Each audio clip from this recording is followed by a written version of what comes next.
Hello నమస్తే. Box office దగ్గర నరసింహం నందమూరి బాలకృష్ణ నటించిన లేటెస్ట్ మూవీ డక్కు మహారాజా ఇప్పుడే చూడటం జరిగింది. ఈ మూవీ ఎలా ఉందో ఒక్క ముక్కలో తెలుసుకుందాం. నరసింహం నందమూరి బాలకృష్ణ కథానాయకుడిగా బాబీ డియోల్ దర్శకత్వంలో రూపొందిన ఈ మూవీలో బాబీ డియోల్ ప్రతినాయకుడిగా నటించగా ప్రజ్ఞా జైస్వాల్, శ్రద్ధా శ్రీనాథ్, ఊర్వశి రౌటేలా ముఖ్య పాత్రలు పోషించగా ఇక ఈ మూవీకి తమన్ సంగీతం అందించగా అలాగే ఇండెప్త్ రివ్యూలోకి వెళ్లే ముందు ఈ వీడియోకి లైక్ చేయండి. అలాగే ఈ ఛానల్ ని సబ్స్క్రైబ్ చేసుకోండి. పల్లి ప్రాంతంలో టీ ఎస్టేట్ ముసుగులో జంతు శర్మాలు, ఏనుగు దంతాలు స్మగ్లింగ్ తో ఎమ్మెల్యే త్రిమూర్తుల నాయుడు అనగా రవికిషన్, అతని తమ్ముడు మనోజ్ నాయుడు అరాచకాలు చేస్తుంటాడు. బేబీ వైష్ణవిని ఈ గ్యాంగ్ చంపడానికి ప్రయత్నం చేస్తుంటుంది. ఆ పాపని కాపాడటానికి నానాజీ అనగా నందమూరి బాలకృష్ణ దిగుతాడు. అయితే వైష్ణవి ఎవరు? చిన్నారిని త్రిమూర్తుల గ్యాంగ్ ఎందుకు చంపాలనుకుంటున్నారు? వైష్ణవిని నానాజీ ఎందుకు కాపాడాడు? ఇంజనీరింగ్ సీతారాం అంటే ఎవరు? వీరిద్దరిలో డాక్ మహారాజుగా ఎవరు మారారు? బల్వంత్ ఠాకూర్ సింగ్ అనగా బేబీ డియోల్ ఆయన ఎవరు? డక్కు మహారాజుగా మారటానికి అసలు కారణం ఏమిటి? ఈ కథలో నందిని అనగా శ్రద్ధా శ్రీనాథ్ పాత్ర ఏమిటి? కావ్య అనగా ప్రజ్ఞా జైస్వాల్ కి నానాజీకి సంబంధం ఏమిటి?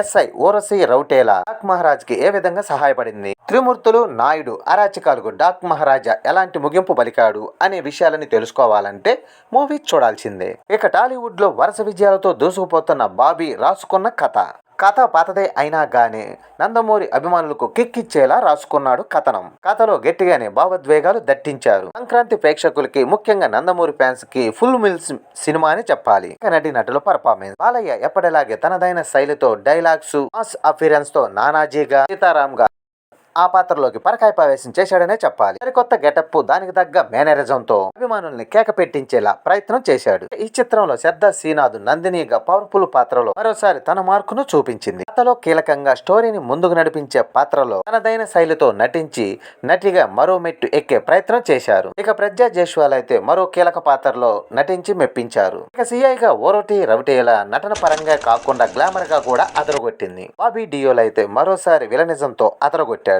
బాలయ్యతో పోటాపోటీగా నటించే మరో విలన్ గా రవికిషన్ నానాజీతో నువ్వా నేనా అనే విధంగా పర్ఫార్మెన్స్ చేశాడు. సెటిలన్ సర్ప్రైజ్ క్యారెక్టర్ లో కనిపించింది చందని చౌదరి. మిగతా నటీనటులు కూడా వాళ్ళ పాత్రలకు వాళ్ళు న్యాయం చేశారని చెప్పాలి. ఇక సాంకేతిక విభాగానికి వస్తే సినిమాటోగ్రఫీ, మ్యూజిక్, ఫైట్ ఈ సినిమాని సక్సెస్ ట్రాక్ ఎక్కించాయి. ఇక తమన్ బ్యాక్గ్రౌండ్ అయితే అదిరిపోయాయి. కీలక సన్నివేశాల్లో పూనకం వచ్చేలా ఇచ్చాడు. దబిడి దిబిడి అనేలా మాస్ ఆడియన్స్ కి ఉర్రూతలూగేలా స్క్రీన్ మీద కనిపించింది. ఇక ఈ మూవీకి విజువల్స్ అయితే బాగున్నాయి. ఇక ఈఎఫ్ఎక్స్ వర్క్ కూడా ఈ మూవీకి అయితే బాగుంది. ఇక నాగవంశీ సితారా ఎంటర్టైనర్ బ్యానర్ పై నిర్మించిన నిర్మాణ విలువలు బాగున్నాయి. బాలకృష్ణ ఇమేజ్ లో పడి మాస్ కమర్షియల్ అంశాలకు పెద్దపీట వేసి ఎమోషనల్ గా రూపొందించిన మూవీ డాకు మహారాజ్. అయితే ఫస్ట్ హాఫ్ బ్రహ్మాండంగా ఎలివేషన్ చేసినప్పటికీ కూడా క్లైమాక్స్ లో సింపుల్ గా ముగించేసి తడబాటుకు గురయ్యాడు అనే చూసే ప్రేక్షకుడికి ఫీలింగ్ కలుగుతుంది. పార్టీ మూవీలో ఉన్నట్టు మాస్ డైలాగులు ఇంకా ఉండుంటే బాగుండేదని ఫీలింగ్ కలుగుతుంది. రెగ్యులర్ రొటీన్ పాయింట్ తో బాలయ్యను మరోసారి మాస్ అవతారంలో మ్యాజిక్ చేసే ప్రయత్నం కనిపించింది. నందమూరి అభిమానులకి, సంక్రాంతి మూవీ ఫ్యాన్స్ కి మూవీ ఫుల్ మిల్స్